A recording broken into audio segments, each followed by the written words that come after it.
Bonjour à tous, bienvenue à Axe 21 Backstage.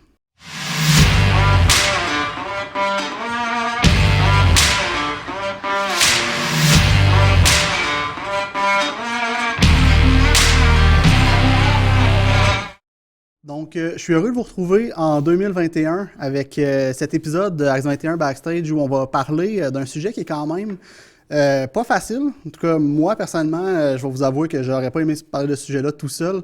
On va parler de racisme et de discrimination, en fait.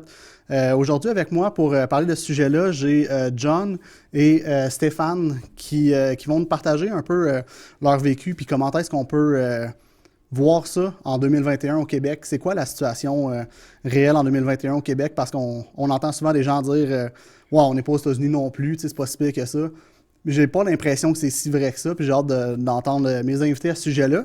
Avant tout, moi, personnellement, je vous connais pas dans la vie de tous les jours et je suppose que nos invités non plus. Donc, je vous invite à vous présenter. Je sais pas, John, veux-tu nous dire... Je vais commencer, pas de Ouais? problème. Oui, bonjour, je suis John Carvajal, je suis originaire de la Colombie. J'ai immigré ici il y a 14 ans à cause de la mort de mon père. J'ai immigré directement ici à Sherbrooke.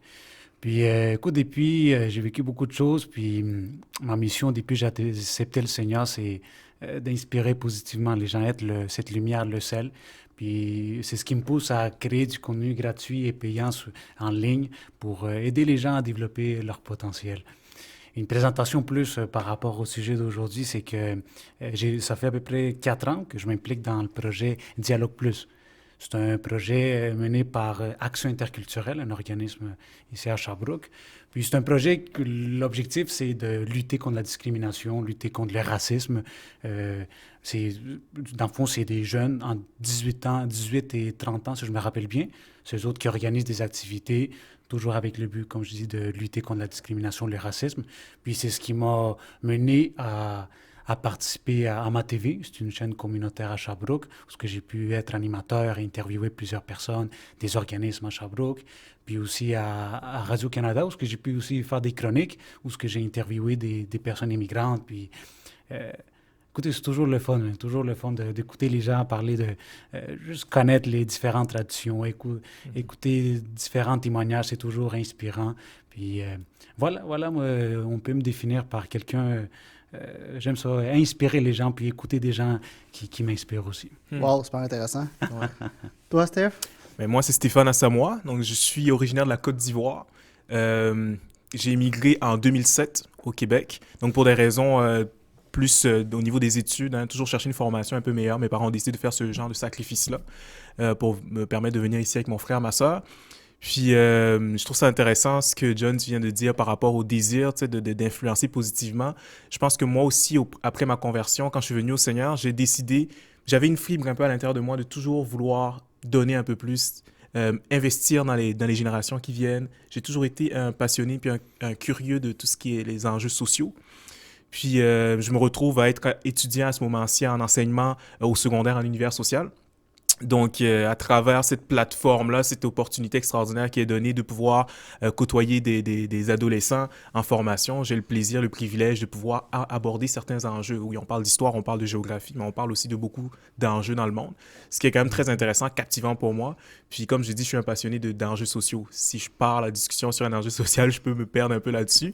Fait que pour moi, c'est vraiment un privilège en tant que Québécois, mais aussi en tant qu'Ivoirien de souche, de pouvoir aborder des enjeux avec une couleur un peu différente, permets-moi le jeu de mots, là, mais de dire aussi qu'on est capable d'apporter un grain de sel qui vient d'ailleurs, une perspective un peu plus mondiale de certains enjeux qui sont vécus partout dans le monde, en fait. Là. Wow. C'est ça. Super intéressant. En tout cas, jusqu'à maintenant, c'est inspirant ce que vous me dites, c'est le fun. Fait on va sauter dans le sujet, on passera par quatre chemins. Ouais. Est-ce qu'il y a du racisme et de la discrimination au Québec? Écoute, comme dit l'expression, on ne peut pas cacher le soleil avec un doigt ou avec une main. Moi, j'ai amené un petit sondage selon Léger, une firme de sondage, qui dit que 16% des Québécois se disent racistes. 16% de toute la population, c'est plus de 1 million de gens. Donc, écoute, c'est sûr qu'il y a toujours de la discrimination, du racisme. Puis tantôt, on va voir un peu plus sous quelle forme que ça s'exprime, puis sous quelle forme que moi, je la vois aussi avec les projets que j'ai faits. Je sais pas, toi, Stéphane? Oui, définitivement. Je pense que la question qu'on la pose au Québec, c'est pas différent dans le reste du monde. Je pense que le racisme est bien présent. Il peut avoir plusieurs formes. C'est pas toujours, on a tendance, quand on pense à racisme, à penser à l'extrême, à la personne qui va totalement dénigrer. Mais oui, comme John il dit, on va revenir là-dessus probablement sur les formes un peu du racisme, comment ça s'applique, comment ça se vit. Puis des fois, c'est de la maladresse, des fois, c'est du racisme pur et dur. Mais définitivement, le racisme existe au Québec. On va pas se le cacher comme bien des choses qui existent un peu partout dans le monde. Là, c'est une erreur humaine qui est présente. Là. Vous l'avez mentionné, il prend différentes formes. Concrètement, quelles sont ces formes-là que vous voyez au quotidien ou de manière régulière? Bon, je peux y aller. Dans le fond, moi, c'est sûr que je pense que le racisme est souvent proche de la maladresse et de l'ignorance. Puis je dis ça avec beaucoup de respect puis beaucoup d'amour. L'ignorance, c'est pas nécessairement de considérer qu'une personne est moins bonne qu'une autre, mais quand tu ne connais pas un différent culturel, c'est sûr que c'est difficile de réussir à naviguer adéquatement dans les discussions, dans la perception de l'autre et tout ça. Fait que moi, la façon dont j'ai le plus vécu de racisme dans ma vie, c'est souvent par des maladresses. Des fois, les gens s'excusent. Par exemple, les fameuses questions un peu générales, globales, comme je suis québécois, moi je me considère comme un Québécois. Là. Okay? Donc des questions globales comme est-ce que toi tu parles un dialecte, tu sais? OK. J'attribuerai pas ça à du racisme pur et dur parce que j'ai une ouverture de cœur quand même. Je suis très ouvert, comme je dis, sur les enjeux sociaux. Quelqu'un qui me pose ce genre de questions-là, ça ouvre une discussion, puis j'aime ça. Mais c'est ce genre de choses-là qu'on va voir souvent. Malheureusement, il y a une perception aussi, un regard que les gens vont avoir dans la société face aux personnes qui sont différentes. Puis ça, on parle de couleur noire, on parle d'une personne qui vient d'une origine latine, on parle d'un autochtone. On va avoir une perception de l'autrui qui est un peu différente, malheureusement. Certains vont le vivre mal, comme un inconfort. Certains vont même rejeter qui on est en tant que tel parce qu'on est tellement différent, quoi qu'on ne l'est pas réellement. Là. Mais c'est ça, là, une autre forme de racisme que quand je pense spontanément, là, c'est automatiquement de considérer que vu que je suis noir, j'ai une prédisposition là, chez nous. Là. Je rentre dans un cadre social particulier, je rentre dans une classe sociale particulière, je rentre dans un moule particulier, qui fait que des fois, quand les gens vont m'interpeller ou vont parler avec moi qui ne me connaissent pas, souvent ils vont être surpris de voir « Ah, tu parles bien le français. Ah, mais tu t'exprimes bien. Ah, mais... » Oui, je suis pas différent de toi. Mais ça, c'est ce que j'appelle, c'est ce genre de... C'est pour ça que je parle d'un peu d'ignorance, je parle de différenciation. Tu sais, on est différent de l'autre. Je suis différent d'une personne qui vient d'Asie. Je ne connais pas l'entièreté précisément, une personne qui vient de la Chine, je ne connais pas l'entièreté de sa culture. Mais il y a une maladresse qui vient, puis des fois un inconfort qui est associé à ça, que moi, je trouve qui pourrait être associé au racisme. C'est pas toujours le cas, là. Nuancer les choses.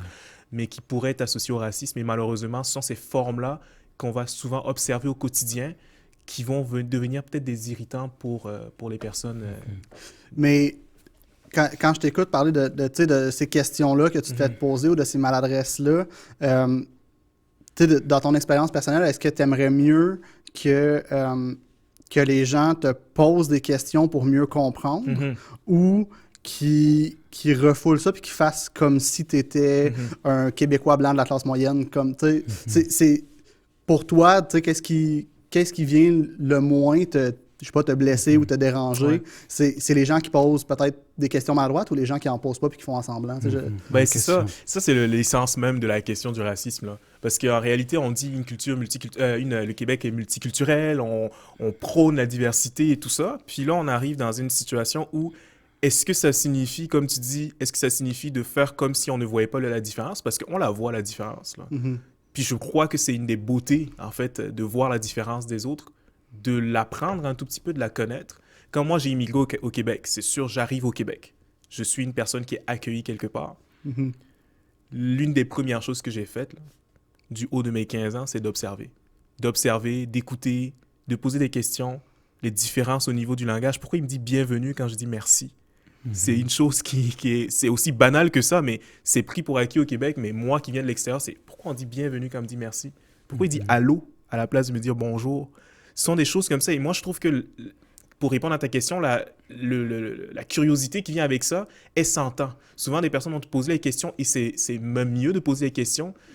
Il faut le savoir le faire aussi, là. Mais c'est même mieux de poser les questions, d'avoir une ouverture sur cette discussion-là, puis de passer à autre chose. Parce que là, on apprend, puis on développe une ouverture au monde qui est extraordinaire, puis on a le désir de vouloir être un peu plus comme une culture commune, tu sais, plutôt que de toujours regarder en disant « Ah oui, lui, il est différent de moi parce que j'observe ça. »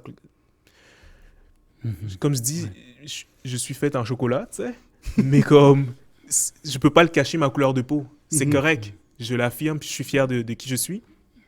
Puis j'aime ça énormément quand quelqu'un va me poser la question. Toi, dans ton pays, la Côte d'Ivoire, comme qu'est-ce que vous faites au niveau de, je sais pas, Noël? Il n'y a pas de neige, c'est sûr, mais qu'est-ce que vous faites? Ah, je vais expliquer un tout petit peu qu'est-ce que moi je faisais à Noël, tu sais. Ils vont me poser des questions sur est-ce qu'il y a des dialectes qui sont parlés dans Oui. J'en parle pas un. Il y en a une 60, 70. J'en parle pas un. Tu sais, pour répondre à ta question, définitivement, le questionnement apporte une discussion. Puis la discussion, c'est le début de l'ouverture à la fois du cœur. Tu sais, on est capable de se connecter là-dessus.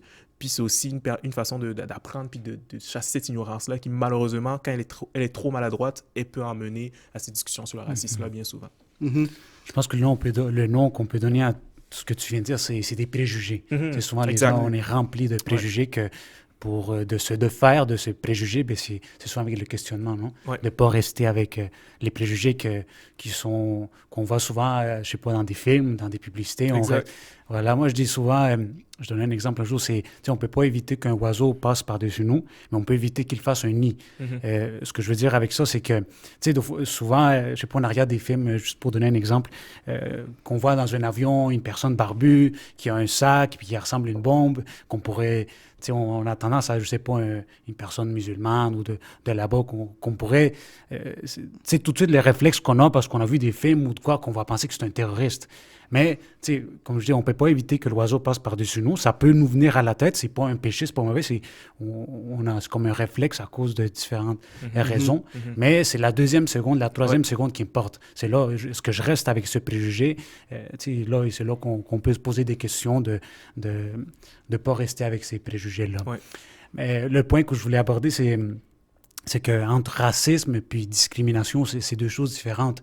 Racisme, c'est plus quand on considère un groupe de personnes inférieures à cause de son accent, son origine, sa couleur de peau, sa religion, etc. La discrimination, c'est pas nécessairement considérer un groupe de personnes inférieures, mais d'avoir les traiter d'une manière dénigrante. Puis c'est plus ça que j'ai vécu. Oui, j'ai vu aussi des témoignages avec ma famille. Ma mère qui est arrivée à 36 ans, mon frère qui est arrivé un peu plus vieux, moi je suis arrivé à l'âge de 8 ans. Mais c'est plus ça, quand on va, je sais pas, on fait une file pour aller à quelque part, puis là, un responsable qui parle, je sais pas, il y a une file, il parle avec chacune des personnes. Quand la façon qu'il parle à un Québécois, puis là, quand il se dirige à nous, on voit cette indifférence. Puis c'est le mot que tu disais tantôt, une maladroite. Maladresse. Maladresse, voilà, c'est plus... Moi, tout, c'est plus sous cette forme-là que je le vois. Puis ça fait partie, je considère, dans la discrimination. C'est traiter les gens différemment. Puis c'est aussi intéressant parce qu'on a souvent tendance à... quand on parle de discrimination, racisme, on pense des Québécois envers les immigrants, les minorités visibles. Mais personnellement, je le vois aussi entre les minorités visibles, entre, je sais pas, entre Colombiens, et même des fois dans le pays, disons entre Colombiens de différentes régions. C'est là aussi on peut voir la discrimination. Mais on le voit aussi au Québec, là, les gens de Montréal ont un préjugé sur les gens de région, les gens de région ont un préjugé sur les gens de Montréal. Je pense qu'on s'en sortira jamais. On a toujours un ensemble de préjugés. On a des tendances naturelles comme ça à penser des choses, comme tu disais, que l'oiseau passe, que l'oiseau vole. Après ça, c'est, comme tu disais, de combattre, empêcher l'oiseau de faire le nid. Il faut combattre ces choses-là. Puis, tu sais, ce qu'on dit là par rapport à la race, à la couleur de peau, à la langue, ça s'applique aussi au sexe, tu sais, la misogynie. Tu sais, même si c'est pas nécessairement ça le sujet aujourd'hui, les racines du racisme et les racines de la misogynie sont souvent les mêmes. Là. Ouais. C'est des mauvais préjugés à la base qu'on laisse prendre place puis qu'on applique. Ouais, puis si tu me permets, je trouve ça intéressant parce que dans les études, nous, on parle du rapport à l'autre. On appelle le rapport à l'autre avec un A majuscule, là. Le rapport à autrui. Puis c'est intéressant ce qu'on dit parce que en tant qu'humain, on a toujours à être confronté à ce rapport à l'autre.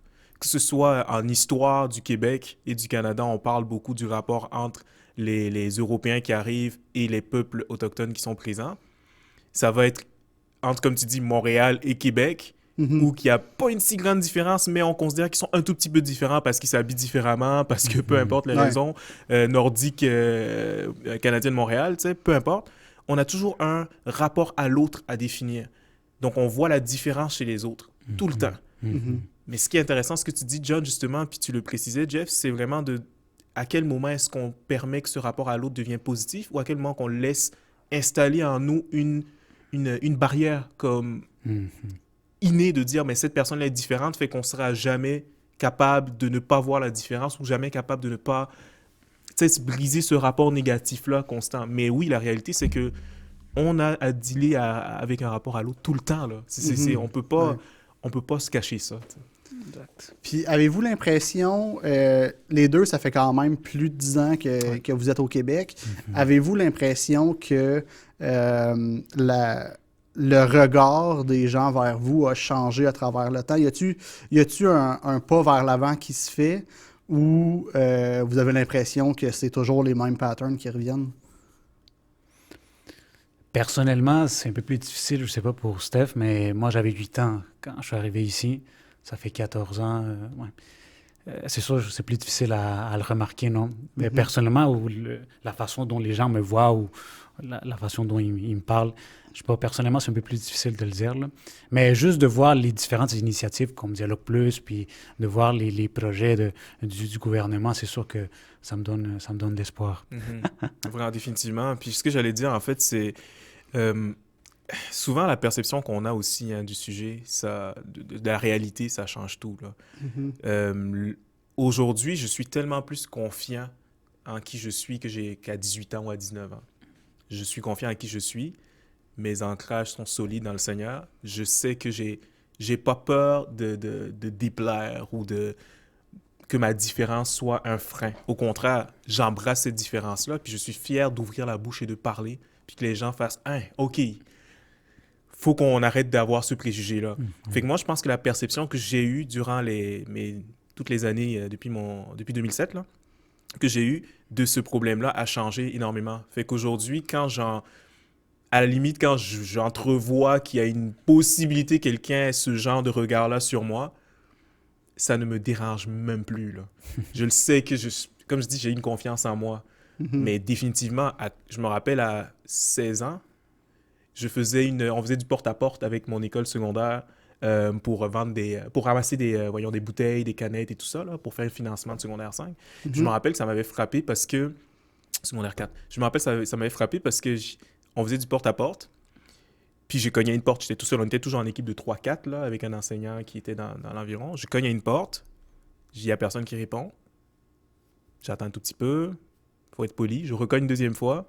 Je vois une personne qui regarde sur le côté de la fenêtre du salon, qui me voit, qui laisse le rideau, puis qui s'en va. Là, je me dis, OK, bon, c'est pas grave, ça l'intéresse pas. Je continue.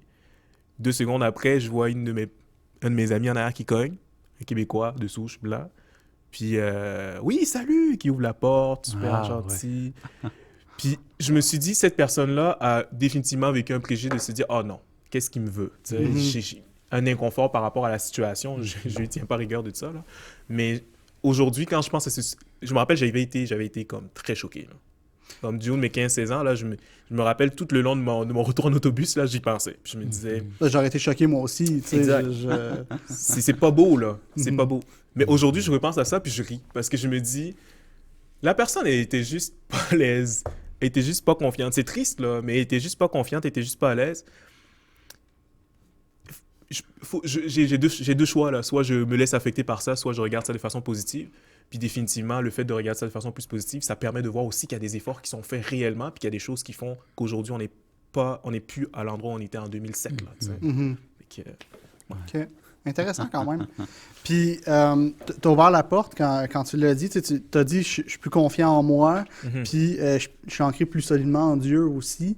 En quoi est-ce que le fait d'avoir la foi, selon vous, peut aider les gens qui vivent la discrimination ou du racisme à justement passer à travers? Puis en quoi c'est une bonne nouvelle pour ces gens-là, la Bible, en fait? Écoute, moi, je commence avec un verset d'Éphésiens 4:32. Soyez bons les uns envers les autres, compatissants, vous pardonnant réciproquement comme Dieu vous a pardonné en Christ. Dieu nous a pardonné, c'est de cette même façon que nous aussi on est appelés à pardonner. Puis moi, j'aime beaucoup quand Jésus dit Dieu pardonne-les parce qu'ils ne savent pas ce qu'ils font. Puis en faisant un peu référence que ce que tu disais tantôt, des fois les gens sont ignorants. Exact. Puis quand moi je vis des choses comme ça, je me dis un peu la même chose, c'est Dieu pardonne-les, ils savent pas ce qu'ils font, ils sont ignorants sans être méchants, mais c'est juste, moi tout je le vois de cette façon, pour pas, comme ça je me fais pas mal, puis je suis pas triste, mais je me dis pardonne-les, ils savent pas, ils ont peur de l'inconnu, pardonne-les, ils savent pas ce qu'ils font. Mais c'est ça, le Seigneur nous appelle à pardonner. C'est pas toujours facile, il y a des cas très extrêmes, très difficiles, mais ouais. Exact. Puis j'aime tellement ce que tu dis là, puis c'est l'essence même de notre foi, là.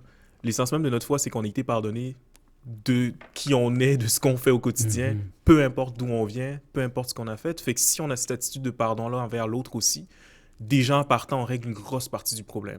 Ceci étant, ça peut exister encore, là, il peut y avoir des problèmes à régler, tout ça. Mais d'un point de vue chrétien, moi, c'est sûr et certain que aime ton prochain comme toi-même, là. Les 2 commandements, tu aimeras ton Dieu de tout ton cœur, de toute ta force, de toute ta pensée. Tu aimeras ton prochain comme toi-même. Ce sont les 2 plus importants que Jésus disait dont on devait se souvenir. Puis d'aimer son prochain comme soi-même, ça image énormément de choses, là. Et ça, dans le cas du racisme, là, pour moi, c'est comme une parole directe que Dieu me donne de l'attitude que je dois avoir envers peu importe la personne, peu importe ce qu'elle me fait. Fait que si tu es une personne qui vit ce genre de situation-là, rappelle-toi que ton Dieu, il ne te laisse pas tout seul. Il t'accompagne, il te demande de faire quelque chose, il va te donner la force aussi de passer à travers ces difficultés-là. Puis le fait d'aimer, souvent, quand on sème l'amour, on récolte l'amour, t'sais.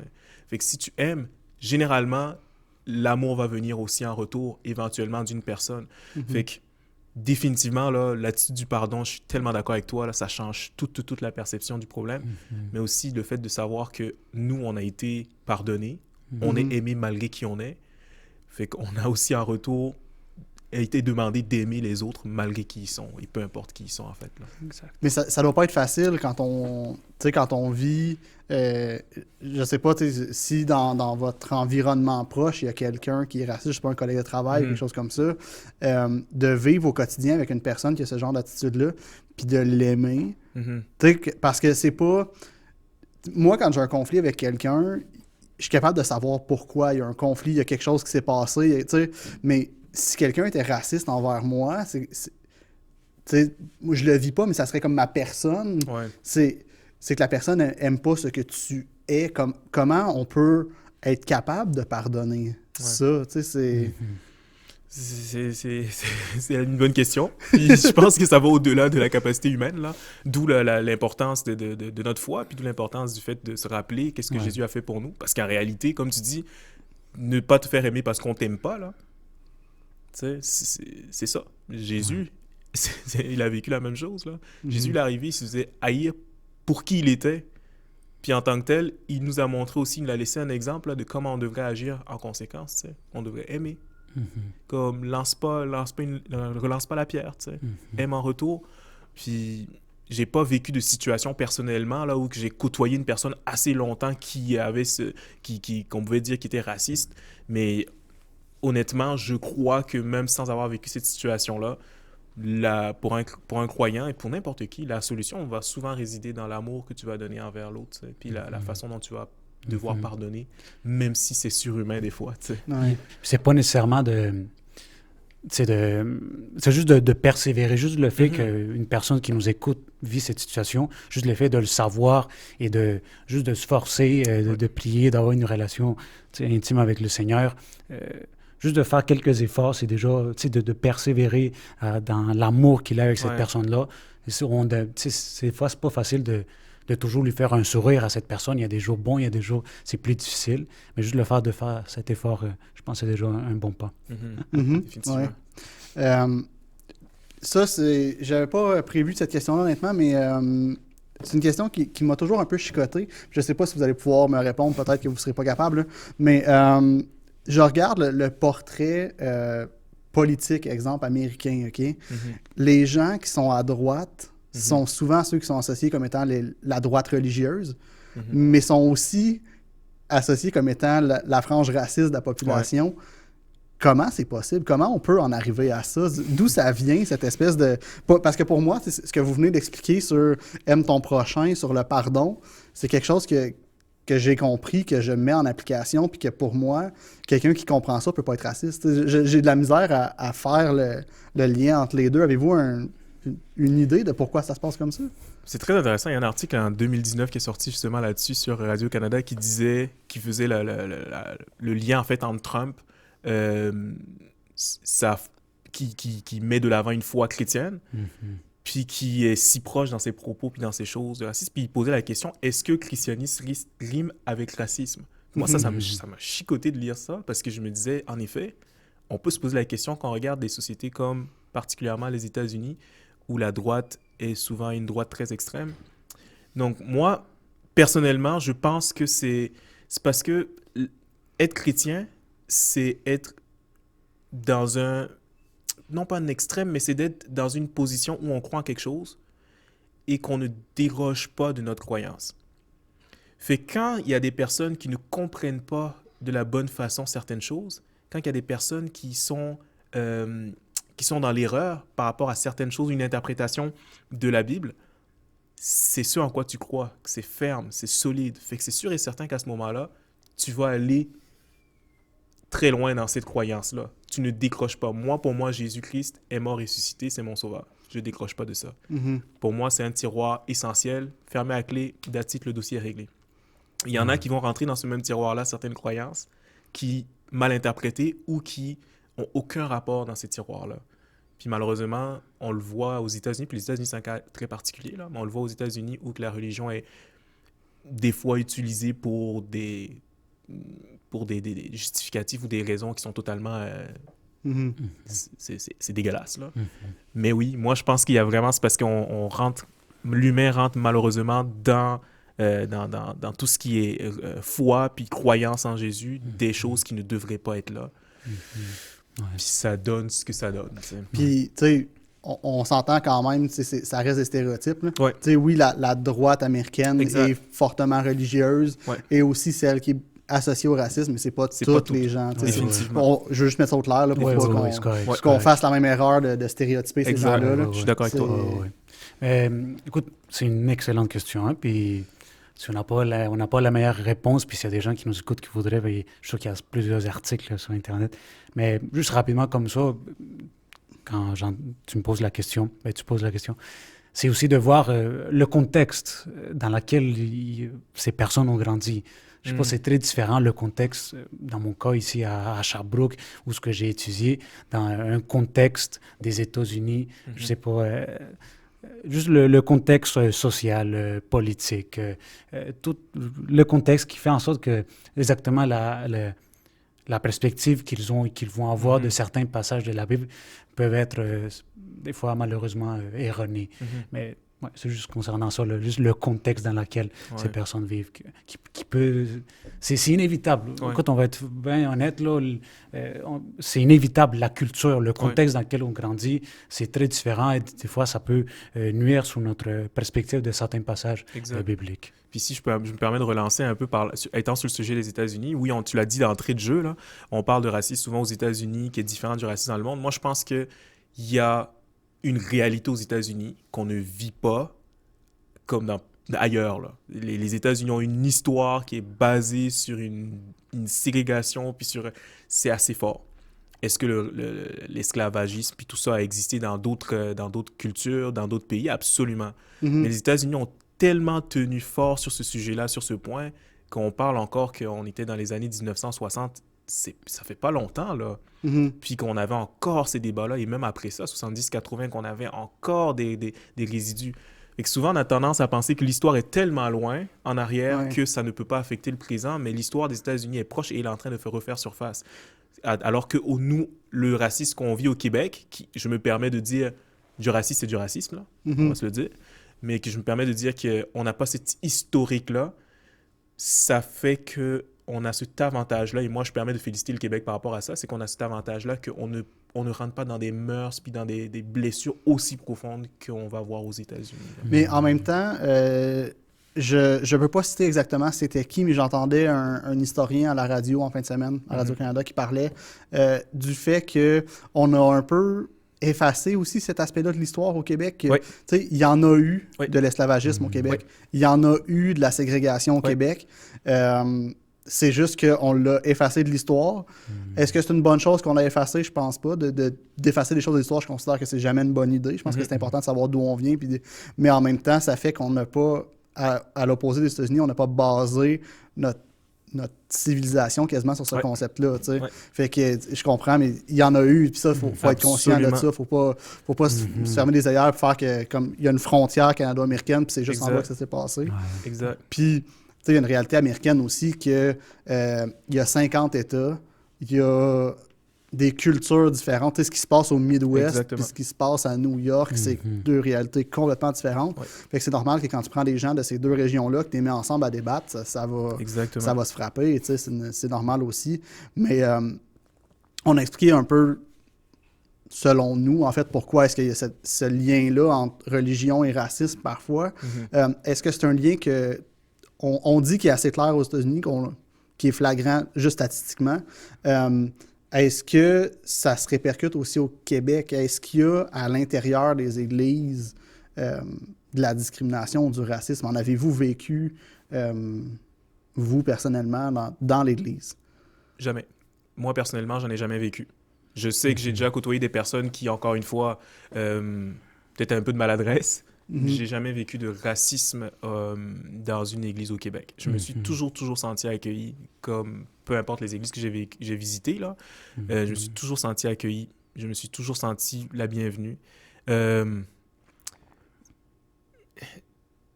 dire, c'est comme si on était vu qu'on n'avait pas cette proximité-là avec ce même débat, puis cette même lourdeur historique là, par rapport au racisme et à la discrimination, c'est comme si on était plus capable d'aimer dans l'aspect multiculturel au Québec.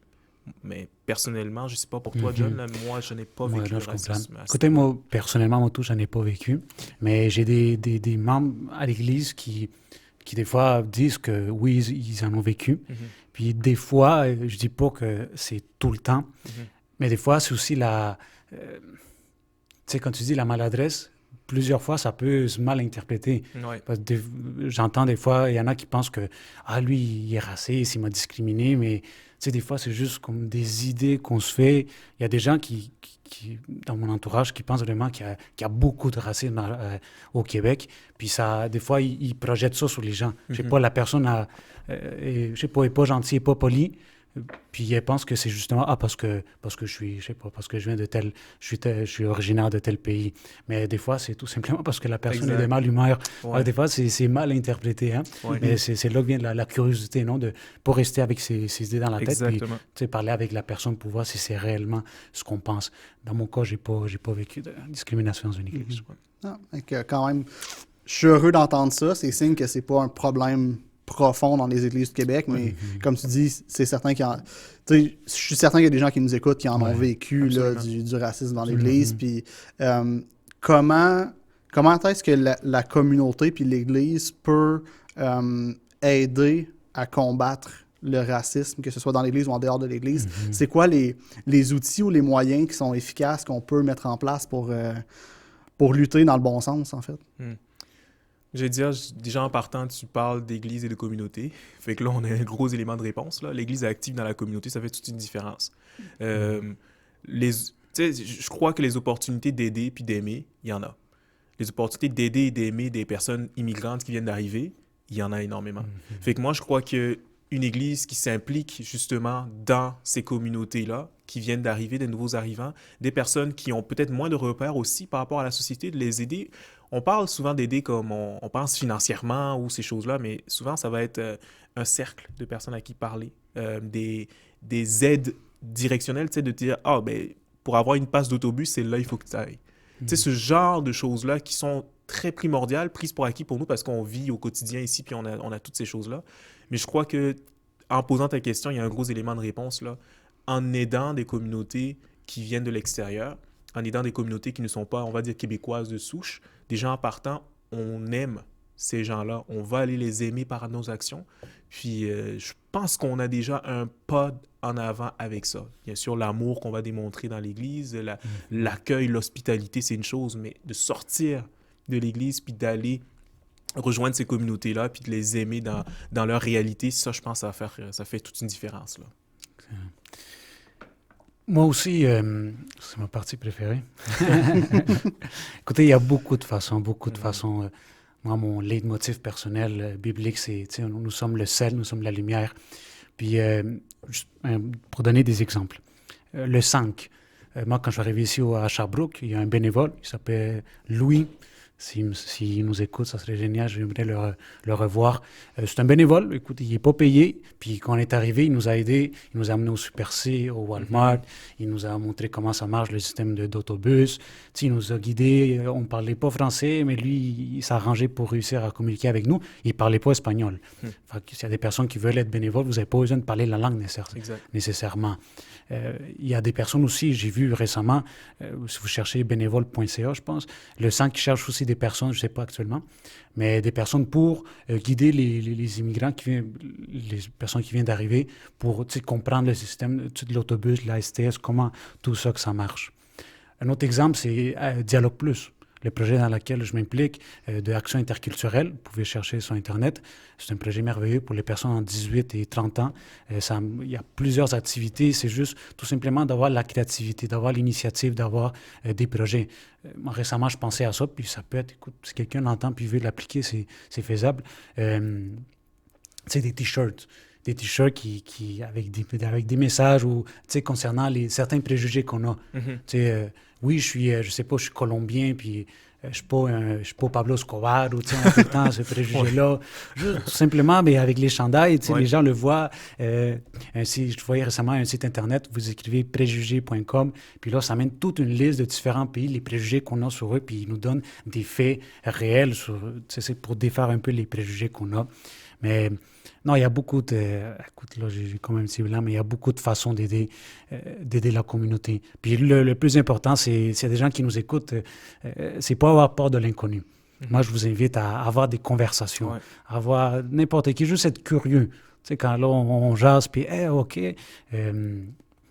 juste poser des questions sur leur histoire, sur leur témoignage, sur comment est-ce qu'ils sont arrivés ici. Moi, je rencontrais quelqu'un une fois qui pensait que immigrants, réfugiés, je savais pas, les autres, ils pensaient juste c'est juste un voyage qu'on vit ici parce que ça nous tente de venir au Canada, mais ils comprennent pas que, moi, mon père a été décapité en 11 morceaux, c'est à cause de ça que nous, on a immigré ici. Puis c'est pour le bien, c'est pour notre bien. Il y a des personnes en Colombie, juste parce qu'ils ont le nom de famille Escobar, qu'ils ont dû venir ici parce que là-bas, à cause que tu as un nom de famille Escobar, tu es en danger. C'est question de vie ou de mort. Donc, juste d'avoir la curiosité envers l'inconnu. Exactement. Entre guillemets. C'est de prendre conscience, puis c'est de prendre conscience que les gens qui immigrent au Québec et au Canada, il y a plein de préjugés du genre, ils veulent venir profiter de notre système, ils veulent venir prendre notre argent. C'est pas ça. Dans le cas d'un réfugié comme ça, c'est une question de vie ou de mort. Là, c'est super important. Pour toi, c'était plus de l'immigration économique. Tes parents leur donnaient accès à une éducation, mais c'était pas dans le but de voler notre système d'éducation. C'était de participer à une autre société puis de te donner un avenir meilleur. C'est ça, c'est super important. Puis je trouve ça intéressant quand tu dis justement de s'intéresser à ces gens-là, à la différence. Puis, moi, personnellement, comme je disais, j'en ai pas vécu, j'ai pas été victime, mais j'en ai vu, tu sais, du racisme. Ma famille vient du nord du Québec, où ils sont en confrontation souvent, ou pas nécessairement en confrontation, mais ils doivent vivre avec les communautés autochtones. Puis, tu sais, on entend souvent parler des régions comme Val-d'Or, où, tu sais, la police a des problèmes avec les Autochtones. Ben, cette réalité-là, moi, j'en ai entendu parler de ma famille. Je l'ai vu quand j'étais là-bas, de voir le regard des Blancs sur les Autochtones, des Autochtones sur les Blancs. Ça va dans les deux sens, là. C'est pas... Il y a un niveau d'incompréhension, parce que les cultures, même si les deux sont de souche québécoise, un Autochtone est ici depuis plus longtemps qu'un Québécois blanc même, il y a tellement des différences de culture, puis ce qui m'avait marqué, moi, quand j'étais là-bas, c'est de voir à quel point les deux cultures ne se parlent pas. Exact. T'as les Autochtones qui font leurs choses de leur côté, t'as les Blancs qui font leurs choses de leur côté, puis ils s'adonnent à partager des rues puis des magasins entre eux autres, comme parce qu'ils n'ont pas le choix, parce qu'il y a une ville à 200 km à ronde. Tu sais, mais j'ai toujours eu l'impression que si ces gens-là prenaient le temps de s'asseoir ensemble puis juste de discuter, ça réglerait tellement de problèmes. Parce que oui, il y a des différences, puis il y a des choses il y a des coutumes autochtones qu'on comprend pas, puis je les comprendrai peut-être jamais, les cultures, mais au moins si je le sais qu'ils existent, puis que je comprends pourquoi elles sont importantes pour ces gens-là, tu sais. On peut comprendre ça, puis de sortir de ces stéréotypes-là, puis de parler, je pense que c'est ultra important. Exactement. Ce que tu dis, un petit dernier point personnel, c'est quand on commence à parler avec les gens, à avoir cette curiosité-là, on commence à comprendre aussi, parce que des fois, on peut avoir une mauvaise interprétation de... tu sais, il y a certaines cultures qui sont plus directes ou la façon dont ils vont parler, que nous, avec notre culture, on va penser que la personne est fâchée ou veut... Mais dans le fond, quand on parle avec ces personnes, on se rend compte que c'est tout simplement leur culture, leur façon de parler ou certaines habitudes.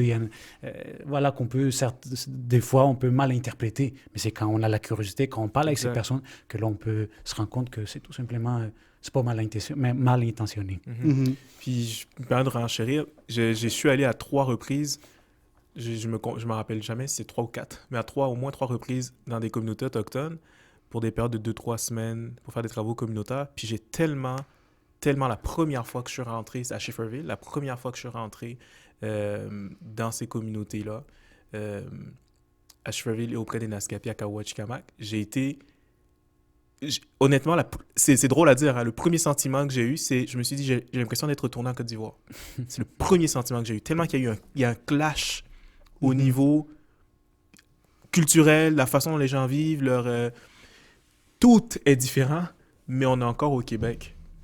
Puis c'est fou ce que tu dis, c'est vrai que c'est comme l'histoire, malheureusement, l'homme a fait des choses de cette façon-là au Québec dans l'histoire, mais il y a tellement un trou qui s'est créé, une séparation que malheureusement, pourtant, ce sont des gens tellement extraordinaires, je les aime comme ça n'a pas de sens. Là. Ils sont tellement extraordinaires, ils sont drôles, ils sont attachants, ils ont une culture riche, là, mais on ne parle pas avec eux. C'est tellement triste, là. C'est tellement triste. Puis j'ai l'impression souvent qu'on voit beaucoup dans le milieu culturel où on va aller... tu sais, on va faire, exemple, je regarde la Saint-Jean cette année.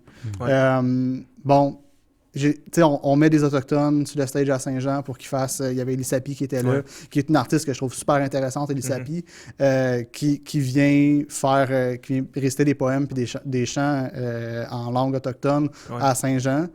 Puis pour le reste de l'année, on la voit pas dans les médias mainstream. Comme...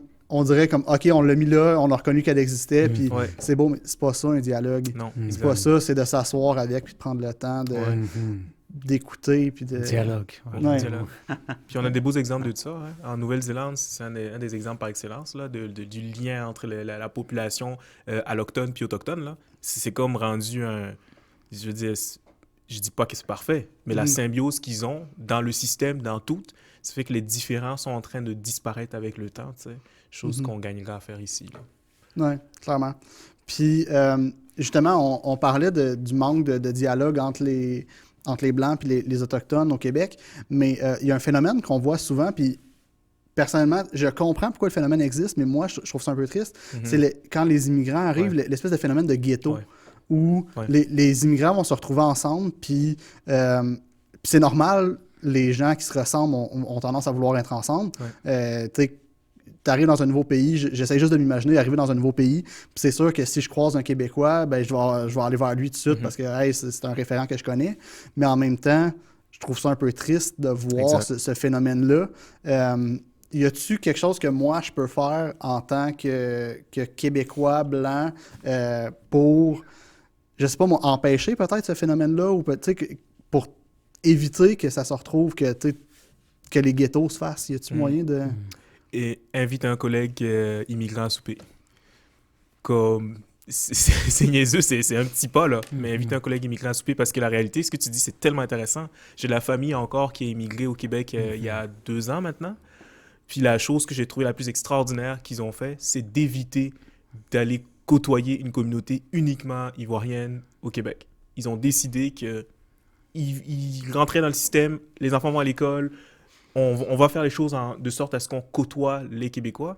Puis ceux qui vont généralement le mieux s'acclimater à la nouvelle culture et ceux qui vont devenir... Écoute, je suis un Ivoirien d'origine, Québécois, le seul dans mon programme de bac en ce moment en histoire noire, en enseignement au secondaire. Wow. On ne pense pas aller enseigner l'histoire du Québec et du Canada quand on vient de l'extérieur, parce que c'est une réalité qui est différente de la nôtre. Mais le fait que justement, il y ait des gens qui ont été des intervenants dans ma vie, des amis aujourd'hui là, de vie, qui m'ont invité à souper. Et encore là, souvent, c'était des gens de l'église qui m'ont invité à souper, qui ont dit « Hey, viens passer du temps avec nous, on vient faire des activités avec nous. » Ça m'a permis de côtoyer des Québécois. Invite quelqu'un à souper, là, ça ouvre les horizons. Ça permet de voir que je peux être un Québécois moi aussi. J'accepte que cette nation-là devienne ma nation d'adoption, tu sais. Mais oui, invite quelqu'un à souper. C'est aussi simple que ça. Aussi, ouais, justement, avec les activités, je pense que c'est la meilleure façon. Des activités, par exemple, parce que quand on arrive, on ne parle pas la langue. Ouais. Si on veut, on va aller souper, disons, pour une personne qui vient d'arriver, c'est peut-être difficile de faire le dialogue pour pas que ça soit malaisant. Mais disons, faire un sport. C'est un langage universel où on va jouer. C'est une connexion à travers le sport, à travers la musique, où on n'a pas nécessairement besoin de parler, mais juste le fait de se connecter à travers le sport, la musique, il y a déjà une connexion qui commence à se faire. Mais voyant ce que tu viens de dire d'un point positif, que je pense c'est quand même intéressant. Disons, en Colombie, immigrants, réfugiés, qu'on arrive ici, il y a déjà quelque chose de bon qui arrive, c'est que en Colombie, il y a, comme on a dit, il y a quand même la discrimination dépendant des différents groupes socio-économiques. Mais quand on arrive ici, on dirait qu'il n'y a plus de barrière. Non, on est juste, écoute, on est des personnes, on vient d'arriver, puis il n'y a plus cette barrière-là. Peut-être en Colombie, il y avait une barrière, on vit dans différents secteurs, on ne se parle pas trop, mais quand on arrive ici, il y a déjà un bon pas. C'est le fait que voilà, il n'y a plus cette barrière-là qu'il y avait dans le pays. Ici, on se comprend, on parle la même langue, on se réunit, on est ensemble. Il y a déjà, disons, d'un autre point de vue, là, quelque chose de positif qui arrive. Oui. Puis, tu sais, je trouve ça beau d'entendre ça. Là où je trouve ça triste, c'est quand ces groupes-là ne se rouvrent pas après. C'est normal au début de se réunir ensemble et de trouver ses points communs, mais après ça... Puis, autant, je pense que c'est important pour les communautés qui arrivent de s'ouvrir à notre culture québécoise, autant que c'est important pour les Québécois de s'ouvrir à la culture des autres, en fait. Exact. Puis, personnellement, j'ai été dans une école où mon cercle d'amis, notre cercle, quand j'étais au secondaire, c'était particulier. À un moment donné, on était dans un party de fête d'un de mes amis. On était 15 personnes, puis on a compté, il y avait 11 nationalités différentes dans la pièce. Fait que, tu sais, pour moi, c'est quelque chose de naturel que je fais puis que j'ai pas de misère à faire parce que j'ai un peu grandi là-dedans. Mais en même temps, tu sais, je trouve ça triste de voir, comme l'exemple que tu donnais tantôt quand tu faisais du porte-à-porte, tu sais, que c'est une peur probablement qu'il y avait puis qu'on comprend pas cette peur-là. Puis comment est-ce qu'on peut justement... comment est-ce qu'on peut utiliser peut-être la Bible comme un outil pour combattre cette peur-là, pour combattre cette espèce de crainte de l'autre-là qu'on a? Parce que oui, c'est le verset qui dit « aimer son prochain », il est beau, j'adore ce verset-là, puis je trouve ça important de le mettre en pratique. Mais en même temps, si mon prochain me fait peur, comment je fais pour aimer mon prochain si j'ai à l'intérieur de moi peur? comment on peut combattre cette peur-là? Ah, mais moi, la première chose qui me vient en tête, c'est encore là, ce sont les paroles de Jésus. En fait, ce que Jésus est venu faire, puis ce qu'il est venu accomplir. Tu sais. Comme le salut n'appartient plus juste au peuple d'Israël. Maintenant, c'est tout le monde, toutes les nations ont accès à ce salut-là. Moi, c'est la première chose qui me vient en tête de dire on est appelé à ne pas être conclavé dans une culture puis une nation qu'on fait nos choses ensemble. On est appelé à être, du moment qu'on croit, qu'on est appelé à être une famille ensemble, tu sais, de grandir ensemble, de se côtoyer puis d'être une réelle famille. Mhm. C'est un objectif qui n'est pas facile à atteindre là, en action parce que ça demande de l'investissement puis ça demande du temps et tout ça. Mais c'est cet espoir-là, tu sais, sur lequel il faut s'accrocher. C'est le fait qu'on est appelé, oui, à aimer, mais on est appelé aussi à ne pas juste aimer les gens qui sont vers lesquels on va naturellement, mais à aimer tout le monde aussi. Fait que moi, c'est la première chose qui me vient en tête, là. Je sais pas si c'est un élément de réponse, là, mais c'est la première chose qui me vient en tête, là. Ouais. Je trouve ça intéressant. J'avais un petit point que je viens d'oublier. Oui, ok, je l'ai. C'est ça, ben oui, comme tu le dis, c'est beau, hein, et même ton prochain comme à toi-même. Mais selon moi, c'est tout simplement, écoute, Dieu nous a laissé aussi, on a les outils aussi, ok? Ben, tu sais, juste de lire le passage, puis aussi de l'appliquer sur une autre chose. Puis de réellement vivre une relation intime avec le Seigneur, c'est une autre chose. Ouais. Puis de réellement avoir cette relation intime, ça nous ouvre déjà un peu le cœur pour pour faire cet effort. Puis pour moi, c'est profiter des outils qu'on a. Si la première étape, c'est de vouloir. Est-ce que tu comprends, de comprendre en premier que c'est mauvais, le sentiment qu'il y a d'avoir cette peur, puis ensuite, ben, c'est de vouloir essayer de comprendre, de ne pas avoir cette peur. Puis pour moi, c'est les outils qu'on a. Les outils, juste je sais pas, de voir des vidéos, de parler avec les personnes, de s'impliquer, aller aux traditions du monde, aller écouter, il y a tellement d'activités, on peut profiter de tous les outils des personnes qui sont alentour de nous pour combattre cette peur. Ouais. Wow. Ben, aviez-vous un autre sujet que vous vouliez aborder avant qu'on termine? Parce que le temps avance. Là, c'est sûr que moi, je pourrais en parler pendant encore 4 heures. Là. C'est sûr, certain. Ben écoute, s'il y a de quoi de particulier que tu veux aborder, je sais pas, y a-tu... Ben, c'est sûr que moi, comme je t'ai dit encore, l'enjeu social, pour moi, il est tellement, tellement grand, tellement important. Mais moi, je pense qu'il y a une grosse partie, puis je suis en éducation, fait que probablement que je suis biaisé là-dessus, mais je pense qu'il y a une grosse partie qui vient de l'éducation. Tu l'as abordé brièvement, John, tantôt, mais l'historique de la personne qui est raciste, là, qu'est-ce qui s'est passé en arrière? Il y a souvent un parent ou un grand-parent qui avait cette tendance-là, qui lui a légué des connaissances par rapport à ça. Puis je pense qu'en tant que société, l'éducation, là, c'est un vecteur tellement important pour pouvoir défaire ce genre de préjugés-là, défaire de la discrimination, défaire du racisme. Quand que les parents disent à un enfant « non, ça, ce n'est pas acceptable », à la longue, ça devient ta valeur de vie. Moi, je crois qu'en tant que société, on a beaucoup de chemin à faire, à défaire ces choses-là par l'éducation, que ce soit à l'école, comment on présente les choses. Tu l'as dit, en l'histoire du Québec et du Canada, on fait beaucoup d'omissions par rapport à ça. Puis c'est une des choses, à l'Université de Sherbrooke, on lutte là-dessus, là. Puis je prêche ma paroisse, là, mais à l'Université de Sherbrooke, on nous martèle ça beaucoup en enseignement de l'histoire, c'est faut faire entendre les voix des personnes qui sont des oubliés de l'histoire. C'est pas parce qu'on parle de l'histoire de la monarchie française qu'il n'y avait pas des paysans. C'est pas parce qu'on parle pas des femmes dans l'histoire que les femmes étaient inexistantes. Fait que c'est de défaire ces choses-là. Moi, je crois à travers l'éducation, là, autant sur le plan éducation parents-enfants que enseignants-enfants, il y a tellement de choses qu'on peut faire pour qu'une société soit moins fermée, moins boquée, si je me permets de dire, là, sur des conceptions. Moi, je dis poche, parce que je pense que quand on pense comme ça, on se limite à beaucoup de choses. Il y a tellement de chemin à faire là-dessus. Je veux pas m'étendre là-dessus, là, plus loin que ça. Je m'enflamme quand je parle de ces choses-là.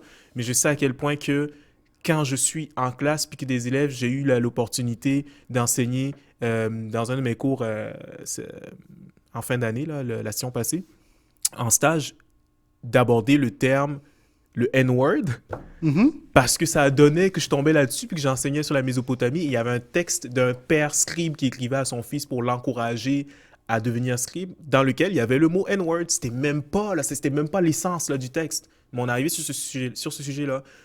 Puis j'ai ressenti un réel inconfort. Je me suis dit, est-ce que je passe rapidement, je le dis rapidement le mot, puis je continue, ou je m'arrête parce que je sais qu'ils ont entendu le mot. Je me suis arrêté, je fais une parenthèse là-dessus, Puis, arrêtons de croire qu'on n'a pas de possibilité de changement. Les élèves étaient super réceptifs. Ils voulaient entendre qu'est-ce que j'avais à dire là-dessus. Ils étaient contents de savoir que, moi, je leur ai dit, ce mot-là, on ne l'utilise pas. Utilise-le pas. Je dis, en contexte de classe, en contexte universitaire, en contexte d'apprentissage, c'est intéressant. Qu'on se pose la question puis qu'on veut discuter de ça pour en ressortir du positif, allons-y fort. Mais je dis, n'utilisez pas ce mot-là pour interpeller quelqu'un. N'utilisez pas ce mot-là jamais dans le contexte de discriminer ou quoi que ce soit. Et cette parenthèse-là, c'est après 2-3 minutes. Je suis convaincu que toute leur vie vont se rappeler que, ah oui, ce mot-là, il faut faire attention. Mais si on ne le dit pas puis on le laisse banal, ça ne marche pas. C'est un exemple comme d'autres, là, mais bref. L'éducation. Mais je suis d'accord avec toi sur l'éducation, puis tu sais, ça reste que quand je vous demandais, avez-vous vu une différence au cours des 10 dernières années au Québec dans la situation du racisme, c'est évident que c'est des changements qui sont extrêmement lents. Absolument. Parce que la réalité, c'est qu'une personne, peu importe son âge, mais qui a des idéologies ancrées profondément qui sont racistes, peut changer. Il y en a qui changent. La majorité ne changeront pas, malheureusement. Puis ça va se faire à travers les générations, à travers l'éducation. Je pense qu'on va être capable d'aller chercher. Puis on le voit juste dans les 50 dernières années aux États-Unis, ce que c'était il y a 50 ans, ce que c'est aujourd'hui, c'est pas la même game parce qu'il y a des générations qui ont changé. Puis est-ce que c'est réglé? Non. Est-ce que ça avance? J'ose croire que oui. Fait que, mais c'est des changements qui prennent tellement de temps. Puis je trouve ça intéressant ce que tu dis à propos justement du N-word, que on peut pas l'utiliser aujourd'hui, c'est pas bien de s'en servir aujourd'hui, mais en même temps, il existe dans des textes du passé, puis il faut respecter son existence aussi. On peut pas faire comme s'il n'existait pas, ce mot-là. Il existe, maintenant, expliquons-le, expliquons pourquoi on peut plus s'en servir. Puis si c'est dans le titre d'un roman, il y a un roman d'Agatha Christie qui est comme ça. Si c'est dans le titre d'un roman, ben on ne changera pas le titre du roman. Il a été écrit comme ça à la base. Maintenant, comme on comprend pourquoi c'est pas acceptable, mais il est là. On va pas commencer à enfouir l'histoire non plus en disant on met la tête dans le sable puis ça n'a jamais existé. N'en parler, c'est commencer à la guérison. Moi, je termine juste en disant impliquez-vous dans la communauté, soyez curieux, puis on se ressemble plus qu'on pense. Puis, je veux juste revenir, tu as parlé d'action interculturelle, tu as parlé de Dialogue Plus. Ça, est-ce que c'est des projets qui sont faits pour les personnes immigrantes ou les Québécois blancs peuvent aller dans ces projets-là puis participer? Est-ce qu'il y a une place pour toutes les cultures ou c'est vraiment réservé aux nouveaux arrivants? Comment ça fonctionne? Dialogue Plus, c'est un projet d'action interculturelle. Dialogue Plus, ils ont 3 leaders qui s'occupent de ce projet. Puis, eux autres, ils encadrent, ils donnent un encadrement aux jeunes leaders qui appellent, qui veulent faire des activités avec le but de lutter contre la discrimination. Un petit exemple rapide, c'est de se regarder pendant 2 minutes dans les yeux. Ils ont fait ça dans des places publiques avec des personnes de différentes cultures, se regarder dans les yeux pendant 2 minutes, puis ça fait toute une différence. Ça commence un dialogue. Mais c'est vraiment, tu décides de t'impliquer dans ce projet, n'importe qui peut s'impliquer dans ce projet, puis les autres, ils donnent l'encadrement. Tu sais, personnellement, j'ai fait une émission de télé, c'est grâce à eux. On peut avoir du financement, avoir certains contacts. Les autres, ils font juste encadrer, mais tout commence par les initiatives des jeunes leaders qui veulent s'impliquer, qui veulent appuyer cette cause. C'est ouvert pour tout le monde, puis voilà. Je sais pas si ça répond à ta question. Oui, ça répond à la question. C'est super intéressant. Je ne connaissais pas le projet. J'ai hâte de prendre le temps de m'informer. Je pourrais mettre en description de la vidéo, en commentaire. Oui, sur Facebook, Instagram, vous pouvez le trouver, Dialogue Plus. Puis, Cool. C'était super intéressant comme discussion, les gars. J'espère avoir la chance de vous revoir comme invité pour parler de d'autres sujets. J'ai vraiment apprécié d'apprendre à vous connaître aujourd'hui. Pour vous, à la maison qui nous écoutez, j'espère que vous avez apprécié l'épisode. Puis... soyez ouverts, discutez. N'oubliez pas que d'aimer son prochain, c'est un commandement. C'est super important. Fait que j'espère que ce qu'on a dit aujourd'hui peut avoir soit apaisé le cœur de personnes qui vivent la discrimination puis donner de l'espoir et peut-être même faire changer d'idée certaines personnes qui ont des préjugés. Donc, je vous invite, gênez-vous pas à écrire en commentaire si vous voulez partager. On vous lit, on écoute ce que vous nous dites, c'est super intéressant. Et puis, je suis certain que les gars vont pouvoir aussi entrer dans la discussion si vous avez des questions pour eux. Donc, À la prochaine. On se revoit pour un prochain épisode. Ciao.